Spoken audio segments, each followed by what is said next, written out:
Buenas tardes. Buenas tardes.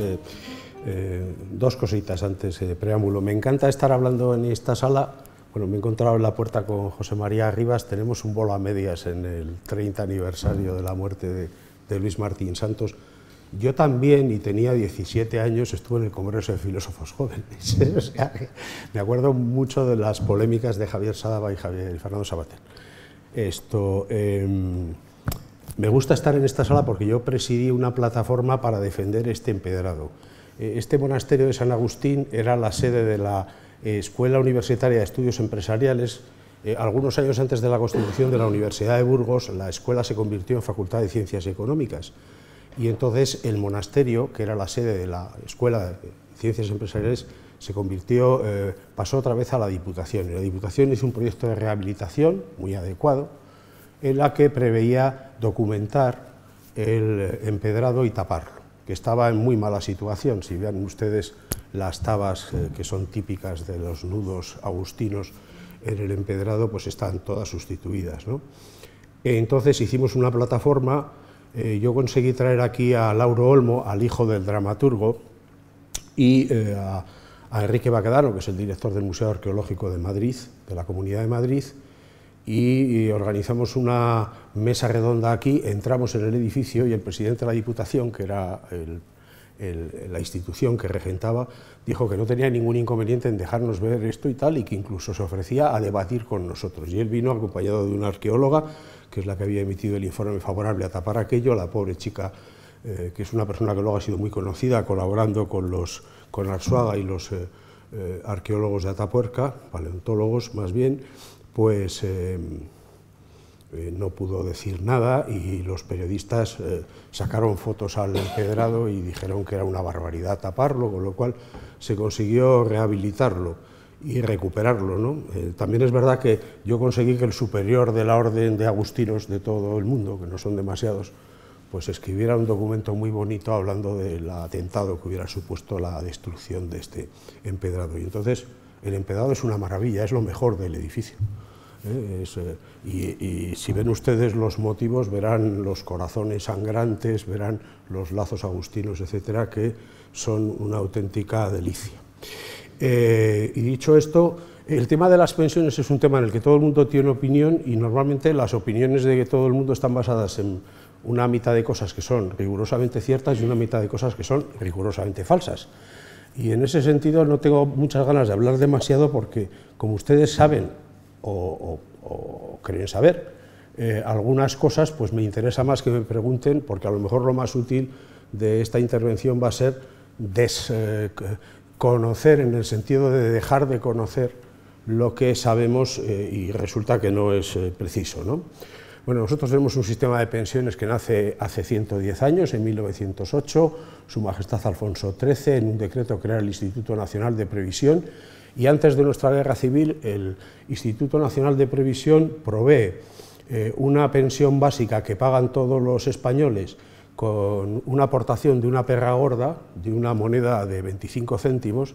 Hay muchos sitios en donde todavía las sedes de la Seguridad Social, si tienen ustedes antepasados o han oído hablar a sus abuelos, la siguen llamando las casas de la perra gorda, porque se pagaba la cuota del seguro obligatorio de vejez, más adelante seguro obligatorio de vejez e invalidez, y luego había mutualidades, y las mutualidades eran para los trabajadores que pertenecían a factorías de una cierta entidad, a instituciones bancarias, etcétera, en un sistema de capitalización, ¿no? La gente ahorraba y el ahorro era invertido y luego se pagaba una pensión. Después de la guerra civil siguió habiendo mutualidades, siguió habiendo seguro obligatorio de vejez e invalidez, se extendió a los inválidos, lo extendió Girón de Velasco, y en el año 59 la quiebra del sistema económico español llevó al dictador a prescindir de los ministros de la Falange y a abrir las puertas a los tecnócratas, ¿no? Y los tecnócratas hicieron diferentes informes sobre la situación de la economía española, y en pensiones dijeron que las mutualidades tenían 3 meses para pagar pensiones. ¿Por qué tenían 3 meses? Porque el franquismo era un sistema caracterizado por una enorme anorexia fiscal. Jesús, que es inspector de Hacienda, pues podría hablarnos de eso, ¿no? Es decir, el franquismo no cobraba impuestos, cobraba un impuesto a los trabajadores por cuenta ajena, y nada más, y con eso malvivía. Y entonces, para acometer la ingente tarea de las obras públicas que querían hacer los ministros de Obras Públicas, fundamentalmente los pantanos, pues había que sacar dinero, y entonces se obligó a las mutualidades a aceptar deuda del INI al 2% de interés para pagar los pantanos. Pero el problema de aquella deuda es que estaba invirtiendo las cotizaciones de los trabajadores en años en que la inflación era del 20 al 30%. Y entonces las pensiones, para mantener la evolución de los salarios de los trabajadores, aunque los salarios crecieran menos que los precios, pues eran imposibles. Y el ministro de Trabajo de la época, Homero Gorría, pues encargó a un grupo de actuarios, de licenciados en ciencias empresariales, intendentes mercantiles, mi padre era intendente mercantil y dio clases en este edificio, que hicieran un proyecto, y entonces se les ocurrió que si no funcionaba Beveridge y un sistema de capitalización, tenía que funcionar Bismarck y un sistema de cotizaciones sociales. Y nosotros tenemos cotizaciones sociales para resolver la quiebra de las mutualidades. Porque ahora la gente dice, no, no, yo cotizo porque esto es un derecho. No, esto es un derecho desde la Ley General de Seguridad, que se hizo para resolver una quiebra. Que se hizo para pagar pensiones que si no hubiera sido imposible pagar. Y entonces los legisladores configuraron un sistema, y para animar a los trabajadores a cotizar, pues le dieron al sistema dos reglas básicas. En primer lugar, era un sistema de seguro, cuanto más pagas, más vas a cobrar. En segundo lugar, era un sistema universal, vamos a incluir en el sistema a todo el mundo. Lo que pasa es que hay trabajadores de segunda categoría, los jornaleros agrarios, las empleadas de hogar, los autónomos. Les vamos a dar menos pagas y les vamos a hacer cotizar menos. Ellos pagan menos y nosotros les pagamos peores pensiones. Y además vamos a establecer unas reglas de prestación muy generosas, y con la media de los 2 últimos años se hacía la pensión, lo cual era espléndido, porque gente que no había pagado más que una cantidad ínfima a lo largo de toda su vida podía generar una buena pensión pagando 2 años de base máxima de cotización. Aquello tenía truco, y es que las pensiones no se revalorizaban, y como la inflación era del 25 o del 30%, mi abuelo, cuando falleció, cobraba aproximadamente la cuarta parte en términos de poder adquisitivo de lo que había cobrado cuando se jubiló. Y llega la democracia, y se encuentra con aquello. El sistema es muy complicado, las cotizaciones sociales servían para pagar la asistencia sanitaria y los servicios sociales, además de las prestaciones de desempleo, y lo primero que hace la democracia, para congraciarse con los pensionistas, es establecer una revalorización automática de las pensiones. Inicialmente las pensiones empiezan a revalorizarse cuando se van a convocar elecciones, pero ya en el momento que el gobierno socialista con Felipe González llega en el año 1982, se establece una norma automática de revalorización. Y entonces se descubre que, como las pensiones se sigan reconociendo con la media de los 2 últimos años y haya que revalorizarlas, la Seguridad Social va a quebrar. Y se cambian las reglas de configuración y se exigen medias cada vez más amplias. Este año son 20 años, hemos pasado de 2 a 7, de 7 a 15, de 15 a 20, en sucesivas reformas, para obligar que la gente pague más para tener derecho a una pensión mejor. El sistema español es un sistema bastante solidario. Esto van a decir, es el sistema de la Unión Europea que tiene en términos reales la pensión máxima más baja, porque cuando llegan los socialistas al gobierno en el año 83 establecen el tope máximo de pensiones públicas, que lo fijan en 187.750 pesetas, y a partir de ese momento ningún trabajador español, sea presidente de gobierno o de otra naturaleza, puede cobrar una pensión más alta que eso. La pensión mínima está ahora en torno a los 700 euros, la ratio, la máxima, en torno a los 2.600, es decir, la ratio entre máximos y mínimos no llega a 4, es en términos de grupo social, el grupo social en donde los ingresos están más nivelados. En ese sentido, pues el sistema, a través del endurecimiento de las condiciones de generación de pensión, ha ido funcionando. El sistema funcionó bien hasta la crisis económica del 92, en el 92 se volvió a plantear el problema, se plantearon una serie de reformas y el Pacto de Toledo definió nuevas reglas, y esas nuevas reglas pasaban esencialmente porque se culminara algo que se llamaba la separación de fuentes, y era que, como España había entrado en la Unión Europea y había tenido que incorporar el impuesto sobre el valor añadido a su ordenamiento tributario, esa recaudación del IVA se iba a dedicar a pagar sanidad y servicios sociales y todas las cotizaciones sociales iban a destinarse en exclusiva para pensiones. Esta separación de fuentes se culmina en el año 1999 y a partir del momento en que todas las cotizaciones van a pensiones se descubre que el sistema tiene superávit. Y entonces los interlocutores sociales con el gobierno, presidido por José María Aznar, deciden hacer un fondo de reserva. ¿Por qué? Bueno, porque del año 56 al año 76 en España ha habido más de 600.000 nacimientos, lo que se llama el baby boom que los demógrafos encuentran en Europa al final de la Segunda Guerra Mundial, en España se retrasa 20 años, acaba con la democracia porque en el momento en que existen métodos anticonceptivos la gente ya tiene los hijos que quiera y no los que manda Dios, y entonces empieza a caer abruptamente la tasa de natalidad, pero esos 20 años que van a llegar, ahora los españoles nos jubilamos a los 62, es decir, que estamos teóricamente, desde el punto de vista demográfico, este es el primer año de jubilación de los baby boomers, de los que empezaron a trabajar en la época del baby boom, pues se creó el fondo de reserva para conseguir que esos años la Seguridad Social tuviera suficiente dinero para pagar el exceso de jubilaciones. Bueno, nuestra obligación desde el año 2000 hasta el año 2011 ha sido incrementar el fondo de reserva. Y luego a partir del año 2011 ha venido el actual gobierno, el de José María Rajoy, el de señor Rajoy, don Mariano Rajoy, no José María Aznar, que cruzó las fechas, y la entrada del gobierno de Rajoy supone un cambio radical en el entendimiento de los problemas de la seguridad social, porque lo que hace básicamente el gobierno de Rajoy es interpretar que la crisis económica en España se ha concentrado en un problema de excesivas cargas fiscales sobre los empresarios que había que disminuir para conseguir que las empresas pudieran contratar más barato. Y entonces hace dos cosas, básicamente. Una reforma laboral para disminuir el precio de los salarios, lo consigue. La condición de mileurista, que en el año 2008-2009 era una lacra y un estigma social, ahora mismo es una aspiración de los jóvenes. Y en segundo lugar, carga a la financiación de la seguridad social todas las bonificaciones que se establecen, las más llamativas, las tarifas planas de autónomos, etcétera, para que el Estado no tuviera que pagárselas. Y entonces, ¿qué pasa? ¿Qué sucede? Bueno, pues lo que sucede es, y estoy utilizando unas gráficas que realicé para una conferencia en la Universidad Autónoma con José Luis Tortuero, o era la Complutense, ya no me acuerdo, que el catedrático de Derecho del Trabajo y Seguridad Social, es la Complutense. Bueno, pues unas gráficas de un máster, ahora ya decir que has participado en un máster, juro que yo solo participaba de profesor, entonces para los alumnos, para que entendieran lo que había sucedido en seguridad social. Bueno, el año 2011 cerramos el año con 121.000 millones de ingresos, en los 6 últimos años hemos subido 6.000 millones, es decir, una subida de aproximadamente el 5 y pico %.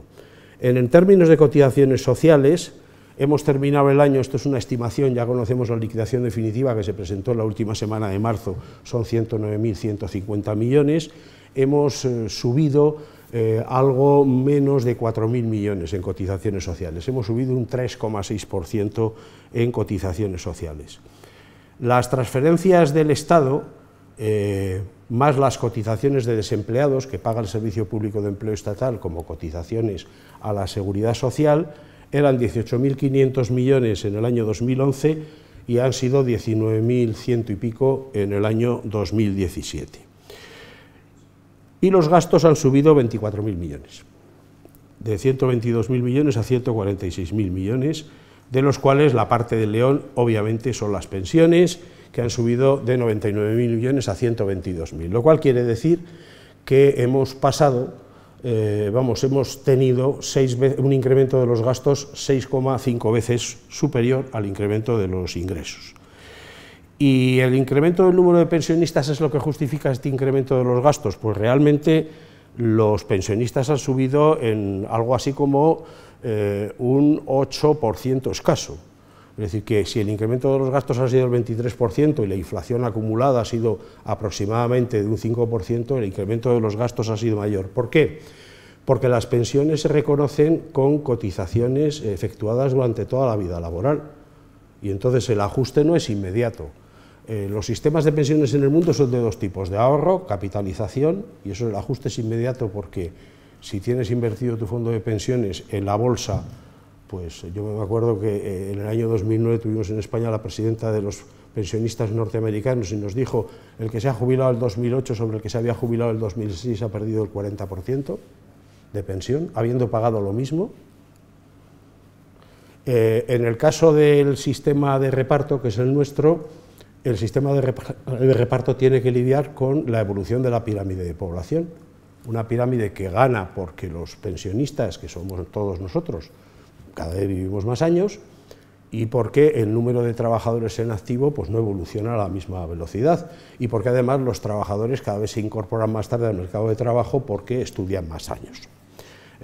Entonces, digámoslo así, las explicaciones son básicamente por estas circunstancias: el déficit del sistema, que fue de 487 millones en términos de contabilidad de seguridad social el año 2011, ha pasado a ser el año 2017 de 18.600, realmente el déficit ha sido 18.700 millones de euros, es decir, se ha multiplicado por 30 y tantos. Para este año la previsión presupuestaria es mayor, es decir, que este año seguirá subiendo el déficit. Y esto pues ha tenido como consecuencia que el patrimonio neto de la seguridad social haya terminado el año pasado con 15.000 millones en números rojos, porque ya había préstamos del Estado a seguridad social, y este año en el que estamos acabaremos con 35.000 millones en números rojos. Si fuéramos una empresa estaríamos en quiebra. A ver, y termino. ¿Esta situación es horrible? Pues sí. Tenemos el mayor déficit del sistema de pensiones de la Unión Europea, lo cual quiere decir el mayor déficit del sistema de pensiones del mundo. ¿Esto debería implicar cambios en la dirección de la política de pensiones? Claro, deberíamos preocuparnos en volver a conseguir tener ingresos. Deberíamos preocuparnos en establecer, es decir, la evolución del mercado de trabajo nos pilla siempre, es que somos la liebre de la fábula de Zenón de Lea. Nunca pillamos a la tortuga, porque cuando nosotros estamos aquí, la tortuga ya han dado un pasito más. Ahora estamos con teletrabajo, estamos con contratos que cada vez tienen una duración menor en términos de duración de la jornada y de duración del tiempo de contrato. No podemos seguir articulando un sistema de pensiones como se articuló muy bien, por cierto, en los años 60 del siglo pasado. Tenemos que ir por delante y, sobre todo, tenemos que conseguir que los empresarios españoles paguen las mismas cuotas que pagaban en el 2011, no digo que más. En 2011 ya habíamos aguantado 3 años de durísima crisis económica. En el año 2011 los empresarios españoles pagaron en cuotas de seguridad social el 10,7% del PIB, que había bajado mucho, por cierto. Este año pasado, según mis cálculos, todavía no los ha presentado Eurostat, hemos estado por debajo del 10, estamos en el 9,9. En Europa ha subido ligeramente en los 7 últimos años, aquí vamos en dirección contraria. Aquí no hay más solución que suban los ingresos por cotizaciones, para lo cual hay una fórmula aritmética muy sencilla: si suben los salarios, suben las cotizaciones, y hay otra fórmula de gestión más complicada, que es necesario realizar los cambios necesarios para permitir mejorar los ingresos. Y al mismo tiempo hay que seguir teniendo una configuración de las políticas de gasto más proactiva que dejar que las cosas vayan funcionando. Les he puesto 2 diapositivas finales y con esto termino. La primera es la evolución de la pensión de viudedad. Esto era a finales de 2017, ahora ya tiene evolución negativa, el número de pensionistas de viudedad. ¿Por qué? Porque yo en el año 2004 me encontré con una seguridad social que pagaba pensiones de viudedad a los divorciados.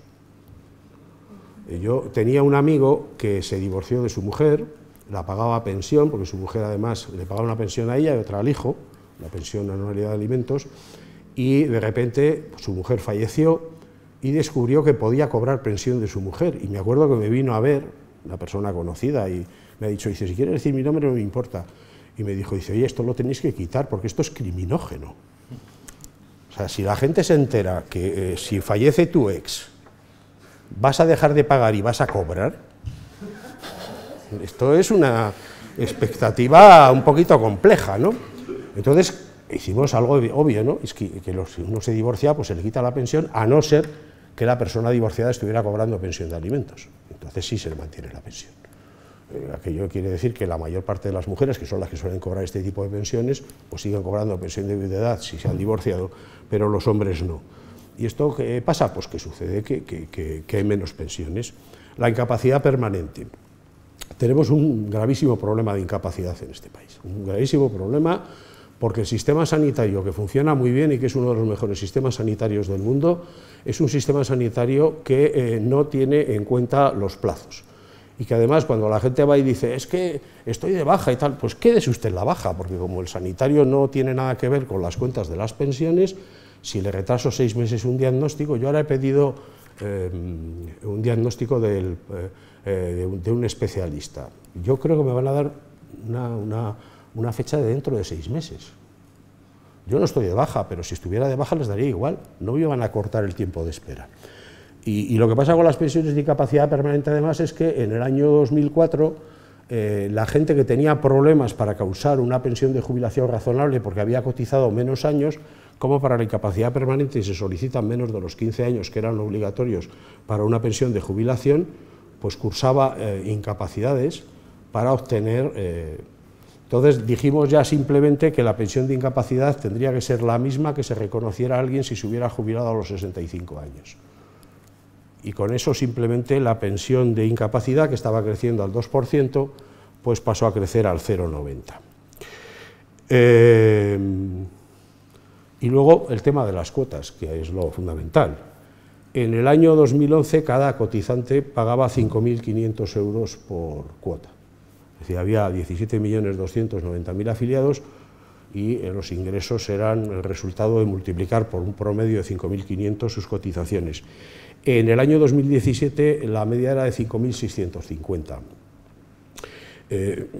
Haciendo trampas, porque aquí metemos las cuotas de los empleados públicos y desde el año 2010 los empleados públicos todos están en el sistema de seguridad social, mientras que los que somos más antiguos estamos y nos jubilaremos en el sistema de clases pasivas, lo cual quiere decir que cuando yo me jubile, pues me sustituirá una persona que va a estar en seguridad social, y los empleados públicos tenemos una cuota que es el doble que la media del sistema, el doble que la de los empleados privados.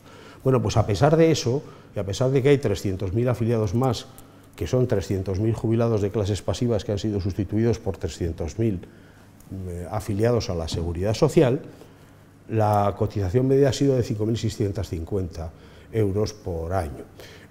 Los nuevos contratos están aportando 1.600 euros por año. Entonces eso quiere decir, nosotros estamos en un think tank en Madrid y el año pasado uno de los temas, los 8 que estamos, proponemos un tema de discusión y pedimos una opinión a nuestros colegas, ¿no? Entonces yo, el estudio que propuse fue número de cotizantes que hacen falta para pagar cada nueva pensión de jubilación. Nos salían 8,2, podemos haber exagerado un poco, seguro que son 8. Seguro que son 8 cotizantes para pagar cada pensión nueva, que son unos 20.000 euros. El tema de discusión que yo planteé era... ¿será necesario que la próxima reforma de la seguridad, será posible que la próxima reforma de la seguridad social respete los derechos de los pensionistas actuales? Todos me dijeron que no, que la próxima reforma modificará, como han tenido lugar en Irlanda, en Portugal o en Grecia, las pensiones actuales. En mi opinión, esto va a ser innecesario. En mi opinión, esto va a ser innecesario porque la seguridad social, yo sigo confiando en que ha tenido una enorme capacidad para gestionar el problema. Es decir, que yo creo que nuestro sistema lo construimos porque estábamos quebrados en el año 59. Estábamos quebrados. Entonces, a partir de entonces, lo que hemos hecho ha sido sortear la quiebra. El problema es que hasta ahora hemos tenido buenos gestores, porque ha habido una continuidad histórica muy importante, la seguridad social no se ha traspasado en gestión a las comunidades autónomas, etc., hasta el año 2011. Y cuando digo buenos gestores, incluyo a los que fueron gestores en la época de José María Aznar y en las épocas de la Unión del Centro Democrático. Fueron buenos gestores, hicieron las cosas muy bien, desde mi punto de vista. a lo mejor me he hecho demasiado acomodaticio. Pero los actuales gestores soy incapaz de entender, no comprendo a dónde van. No comprendo a dónde van, porque claro, pagar las pensiones con préstamos, bueno, solo plantea un problema, y es que el año en que los tipos de interés estén al 5 o el 6% y tengamos una masa de deuda acumulada, este año vamos a acabar ya con 40 y tantos mil millones de euros, de 100.000 o 200.000 millones, y tengamos que pagar, por tanto, pues con una duración modificada de la deuda de 5 años, pues 40.000 millones de amortización de principal y 10.000 millones de intereses, ¿no vamos a tocar las pensiones? Hombre, yo ya digo, confío en que cualquier nueva generación de gestores de cualquier partido político vuelva a la gestión normal de la seguridad social y deje de darnos disgustos. Y además confío porque yo el año que viene me jubilo. Nada más y muchas gracias.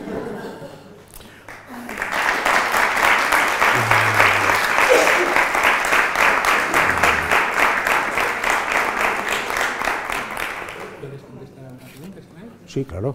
Pues si tenéis alguna cuestión, una pregunta. Una pregunta simplemente acústica. En un momento que has dicho que un camino para lograrlo sería mejorar el salario, significaría mejorar la cotización, y luego has dicho una segunda cosa que se me ha escapado. No, la segunda cosa es que los gestores se pongan las pilas. O sea, yo, por ejemplo, creo que en estos momentos deberíamos tener ya un sistema de cotización pensado para el teletrabajo, para los contratos basura, etcétera, ¿no? O sea, yo he hecho una pequeña simulación de decir, bueno, ¿y por qué no calculamos? A ver, en términos promedios, un trabajador español trabaja 1.800 horas al año. Bueno, pues cogemos el salario anual, lo dividimos entre 1.800 horas, incrementamos un 10%, porque estamos hablando de contratos de carrera muy exigua, de duración muy exigua, y decimos, y como lo que nos sale de media es 5 horas por día trabajado, por cada 5 horas que se haya trabajado efectivamente, computamos un día de trabajo. Esto ya teóricamente la Seguridad Social lo hace, porque yo, en la época que yo estaba, creamos un sistema para que todos los contratos de menos de 5 o de menos de 7 días incorporaran los 2 días de festivos. Entonces una persona que hace un contrato de 5 días cotiza 7. Cotiza 7 porque, claro, si no todo el mundo andaría de listo y diría de lunes a viernes y luego otra vez el lunes y otra vez el lunes y otra vez el lunes.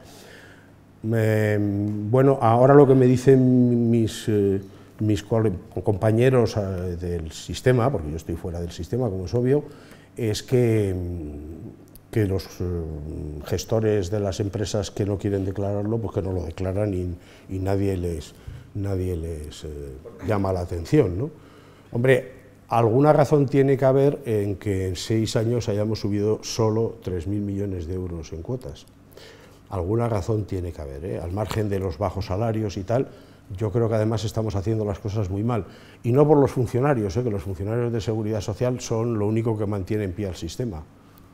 Son gente excelente, tramitamos las pensiones en 6 días, de hecho yo en el año 2011 ya podíamos hacer reconocimiento automático de pensiones, lo que pasa que como luego íbamos a pagar el primer día del mes siguiente, dijimos, bueno, vamos a seguir esperando 6 días, porque así está 7 días esperando la pensión y 15 esperando la primera paga. Y si decimos que se la damos en el mismo momento que vaya a tramitar la solicitud, pues tiene que esperar a veces 20 días o incluso 30 para recibir la primera paga. Quiero decir que en ese sentido el sistema funciona muy bien, está muy informatizado, es un ejemplo. Tenemos convenios firmados con todos los países de la Unión Europea y cuando reconocemos pensiones recíprocas, parece que tú estabas en Alemania.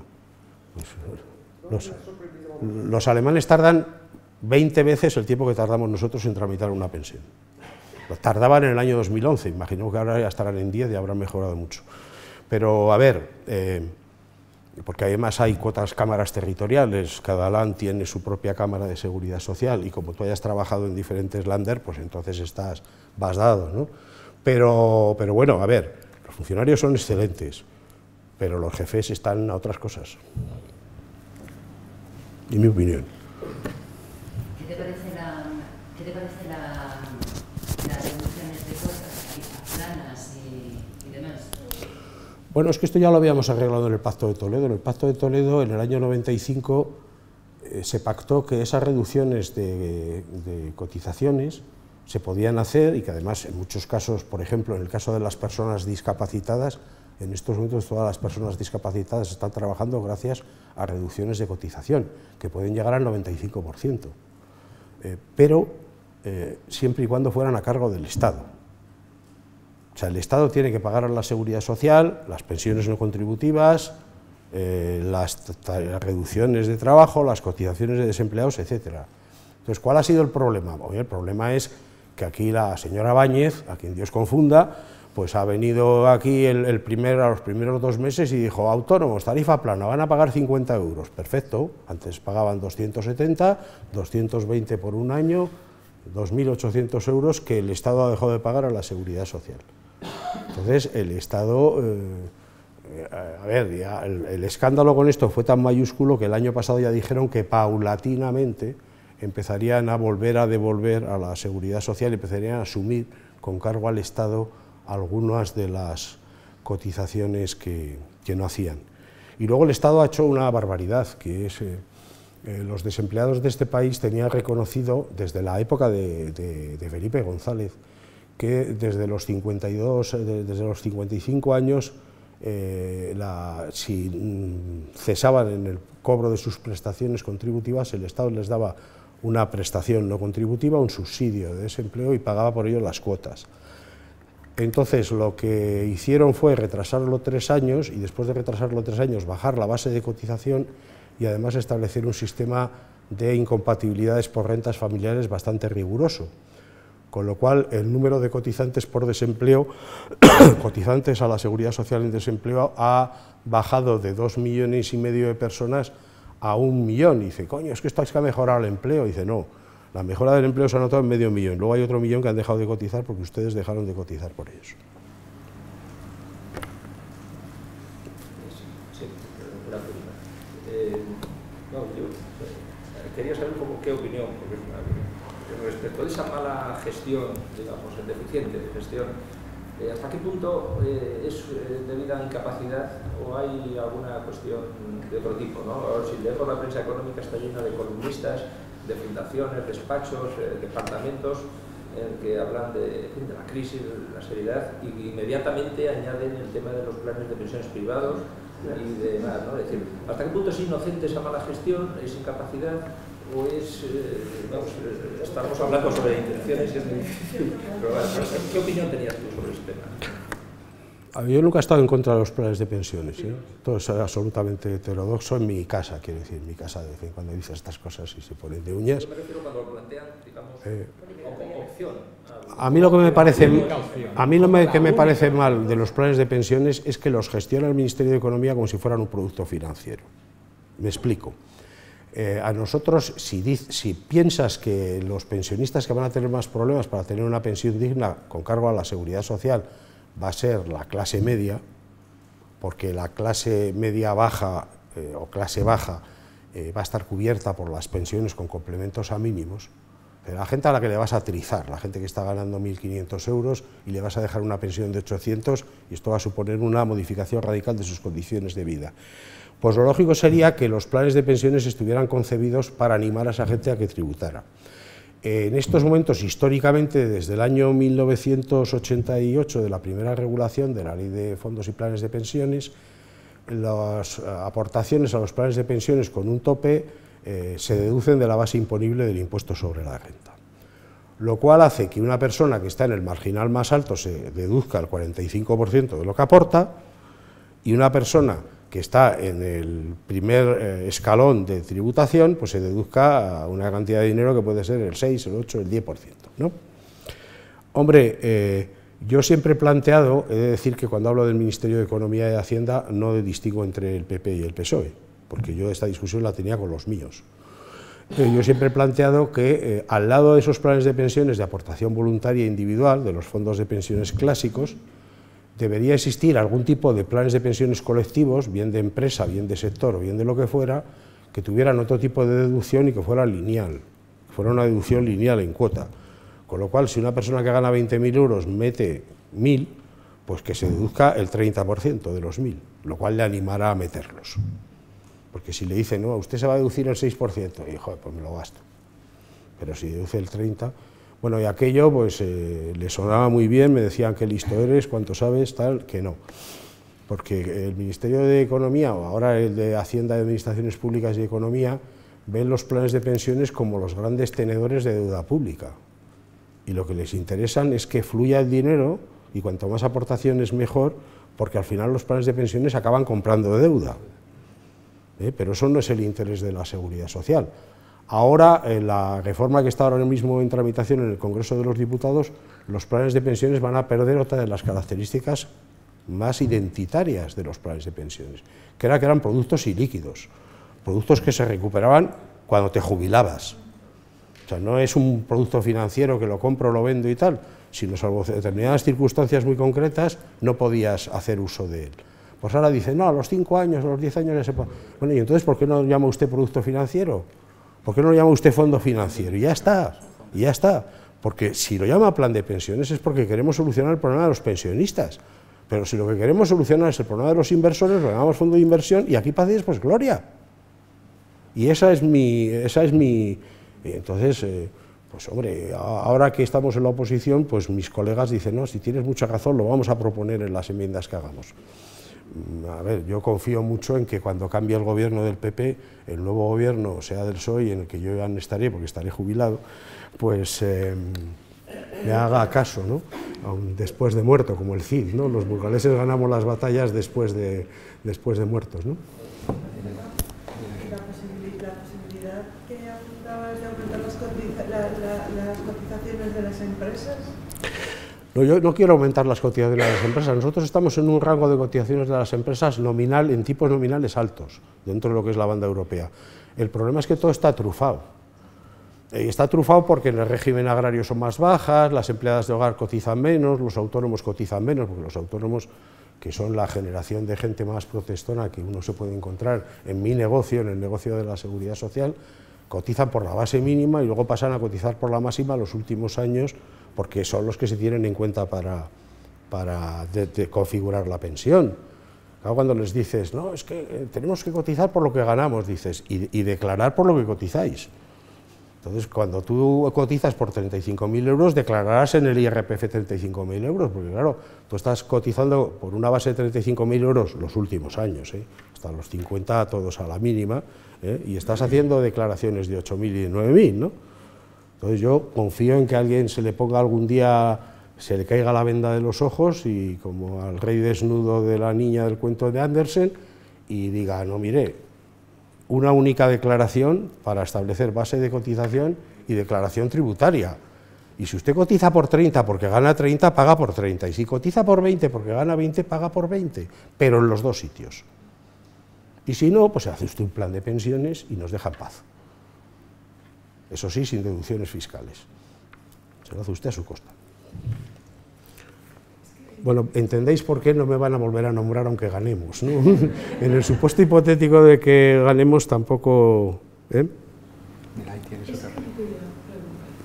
Porque he visto más o menos lo que se gana, ¿no? A que la pensión otra X y cada vez menos, veo que en otros países de Europa además, o sea que aquí creo, es un 80% más o menos la relación entre la pensión que me queda y eso lo que venía, y que otros países el 50% como Alemania, bueno, todo eso me lleva a pensar que cada vez voy a ser más pobre, o sea que eso lo tengo asumido.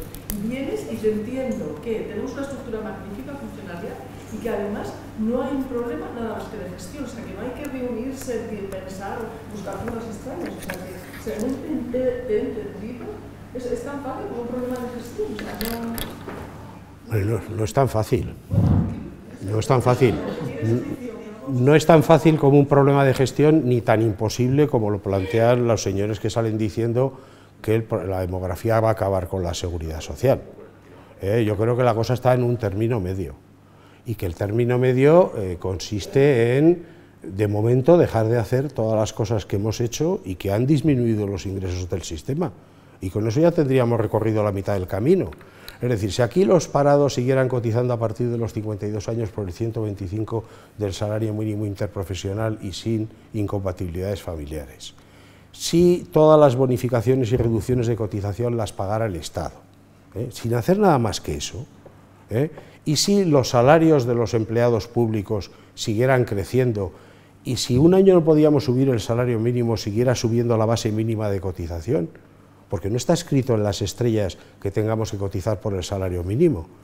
Podemos subir la base mínima de cotización y decir, bueno, mire, este año no podemos subir el salario para no fastidiar a los empleadores, solo vamos a subir en 10 euros la base de cotización a la seguridad social, que supone para un empleador 3 euros más.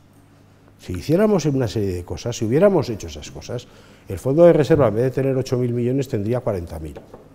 Y entonces tendríamos la mitad del problema que tenemos ahora. Simplemente, yo he propuesto ya hace mucho tiempo que salga la formación de las cuotas de seguridad social. No me hagáis hablar de ese tema porque es un tema complicado y sobre el que tampoco tengo cosas bonitas que decir. Pero la formación es un nido de corrupción en este país del que todo el mundo sale beneficiado. Los empresarios. O sea, yo le he presentado al secretario de Estado de Seguridad Social que hay ahora, mi colega, cartas de gestores diciendo, si me contratas, hay una parte de cotización que si la dejas de hacer y la empresa se compromete a hacerlo por su cuenta, que es la formación de los trabajadores, no se te cobra por parte de la Seguridad Social. Hay empresas que ofrecen a los empresarios que hagan eso viajes al Caribe. ¿Bien? Pero también los sindicatos, porque los sindicatos han utilizado todas las estructuras de formación como fondos de recolocación de los dirigentes políticos a los que han jubilado. Entonces nunca hay un secretario provincial de un sindicato en paro. Está simplemente como profesor y yo estoy sindicalizado. Ahora además estoy desesperado porque tengo que hacer una candidatura de profesores en la universidad y me cuesta Dios y ayuda. O sea que yo creo en el papel de los sindicatos, pero yo creo que los sindicatos no pueden perder el alma por una cuestión de dinero.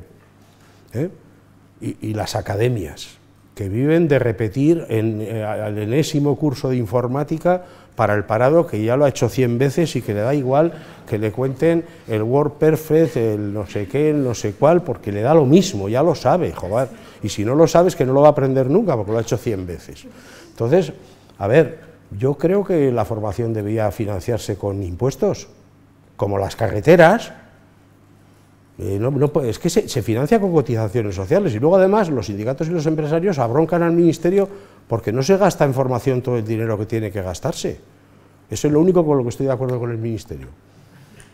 Que no se gaste todo el dinero que tiene que gastarse, porque para gastárselo en academias y para gastárselo en módulos organizados por los sindicatos y en módulos organizados por las patronales, pues que se deje de gastar y que vaya a pensiones.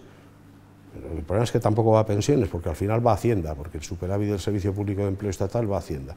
Pero bueno, a ver, no me parece mal que no se malgaste el dinero, pero la mejor forma de no malgastarlo es darle financiación tributaria y sacarlo de las cuotas. Que cuando la gente cotiza, no sabe que está cotizando para pagar cursos de formación. Y cuando una empresa organiza bailes de flamenco a sus trabajadores dentro de la formación reglada, lo está pagando con cuotas de la Seguridad Social. A mí no me parece mal que la gente aprenda flamenco, mi mujer insiste en que yo vaya a bailar con ella, acabaré yendo seguro, pero coño, me lo pagaré yo, lo juro, me lo pagaré yo. O sea, no voy a pagarlo con cuotas de seguridad social, que me aburre, me saldría del hígado, y he tenido algún problema hepático, o sea que no quiero volverlo a tener. Entonces, Jobar, en fin, quiero decir con esto que yo creo que se pueden hacer muchas cosas que no se están haciendo, y que merecería la pena hacer esas cosas para conseguir. Y luego vamos a ver si somos serios, porque esto es verdad. A ver, las rentas del trabajo cada vez tienen un peso menor en el PIB. En Europa, en el mundo, en todos los países de la OCDE, las rentas del trabajo tienen un porcentaje inferior. ¿Y eso qué quiere decir? Pues que tendremos que hacer lo que han hecho en otros países y tendremos que buscar una forma de llegar impuestos directos o indirectos a la financiación de la seguridad social. Pero eso sí, eso lo haremos al tiempo que los empresarios españoles y en toda Europa pagan el 11% de cotizaciones sociales con los empleados, pues paguemos el 11%. Y si tenemos que subir las cuotas a los empleados, pues habrá que subirlas algo. Pero los empresarios tendrán que pagar porque no puede ser esto, porque entre otras cosas además, la única ventaja que tiene la seguridad social es que como es un sistema de seguro y cobras más y pagas más cotizaciones, pues es más difícil defraudar. Pero con esta coña de las tarifas planas y tal, estamos animando al dinero negro. Estamos animando a que el dinero se tenebrezca todavía más. Porque tú tranquilo, que esto te vas a dar de alta como autónomo, no vas a pagar nada, te lo vas a pagar tú además, y como te da lo mismo pagar diciendo que ganas 1.000 que ganas 2.000, pues pon que ganas lo que quieras, pon la base que te dé la gana y, no, vamos a ver, quiero decir, yo creo que es necesario volver a recuperar la senda de la gestión, ¿no? Y además yo creo que el PP ha tenido buenos gestores en la seguridad social. Aquí hubo, antes de ser ministro de Trabajo, Juan Carlos Aparicio fue secretario de Estado de la Seguridad Social y lo hizo bien. Gerardo Camps fue conseller de Hacienda de la Generalitat Valenciana, fue secretario de Estado de Seguridad Social y lo hizo bien. O sea, no es un problema ideológico, ¿no? Es un problema de que aquí hemos entendido que había que bajar la tributación al empresariado, que era nuestro más fuerte valedor, y ahora pues hemos descubierto que en Houston tenemos un problema. Yo te hago una pregunta muy corta. La idea de una caja de la seguridad social totalmente separada y autónoma de los impuestos del Estado ha sido un dogma fordista clásico cuando el empleo era estable y cuando había un horizonte, digamos, biográfico del trabajo totalmente a largo plazo, etcétera, donde además se daba una especie de identidad de trabajador igual a ciudadano, ¿no? Da la impresión de que la única solución progresista es romper el dogma de que la seguridad social es una caja totalmente aparte de los impuestos estatales, y porque en el fondo lo que estás haciendo y lo que nos has comentado es por la vía más, digamos, de la deuda y por la vía de los empréstitos y tal, estás haciendo también que el Estado esté sufragando el déficit de la seguridad social y además de la manera más pasiva y regresiva posible, ¿no? Quizás un poco en los últimos debates, los franceses, Fitoussi, Stiglitz y tal, prácticamente todo el mundo lo que está diciendo, hay que tomar la situación por activa, es decir, quizás lo que se puede es juntar la caja de la seguridad social con los impuestos del Estado a partir también de políticas progresivas en los propios impuestos, no regresivas, ¿no? Pero que a mí me parece que era un dogma muy clásico cuando, como tú has dicho, pero en estos momentos las rentas de capital son mayores que las rentas de trabajo en el propio PIB español, ¿no? Entonces, o la financiación se hace de otra manera, o si no, tarde o temprano, y desapareciendo ese trabajador fordista, la inseguridad está cantada, ¿no? Entonces, un poco, si sabes de exploraciones de esto, de juntar los dos presupuestos, o eso que significaría, al fin y al cabo, pagar pensiones con impuestos, pero con impuestos desde un punto de vista no para financiar el déficit, sino como una arquitectura positiva, ¿no?, de ese aspecto, ¿no? Menos mal que era breve, No, quiero decir, a ver, el tema este daría para 4 o 5 tesis doctorales. Bueno, a ver, el gran enamoramiento de los expertos en seguridad social en Europa en los últimos 10 años son las cuentas nacionales. Es el modelo sueco, ¿no? El modelo sueco es, usted paga unas cuotas que le dan derecho a una pensión definida con criterios de reparto, y luego invierte una parte de su dinero en un fondo que usted decide quién lo administra, si una aseguradora pública o una aseguradora privada. Esto, para montarse en España, necesitaría que todo el mundo cotizara lo mismo. Y cuando me refiero a lo mismo, me refiero de la misma forma. Porque si existen tipos de cotización diferentes, los autónomos, las empleadas de hogar, los agrarios, etcétera, esto sería condenarles directamente a la miseria. Esto sería volver a la seguridad social de los años 60, en donde un trabajador tenía 5 grupos de cotización y todos los demás, autónomos, tenían un único grupo de cotización, que era el más bajo, y tenían pensiones de 12 pagas. Las pensiones pasaron de 12 a 14 pagas en el año 1983. Entonces, ese es un riesgo complicado. Yo creo que el sistema de cuentas nacionales exigiría una transición de 5 o 6 años como mínimo. Pero, a ver, hay otro riesgo en la unificación de cajas, ¿no? Experiencias históricas, una, Dinamarca. Dinamarca, la gente paga un 19%, los residentes en el país, para generar derecho a pensión, y es una aportación lineal sobre los ingresos, y luego te dan la pensión que te corresponde a lo que has pagado, ¿no? Claro, Dinamarca no es España. Para empezar, esto exigiría que nuestra administración fiscal tuviera sometida la morosidad como lo tienen los daneses. Dinamarca es un pequeño país, muy centrado, muy productivo, con un PIB muy alto, España pues no.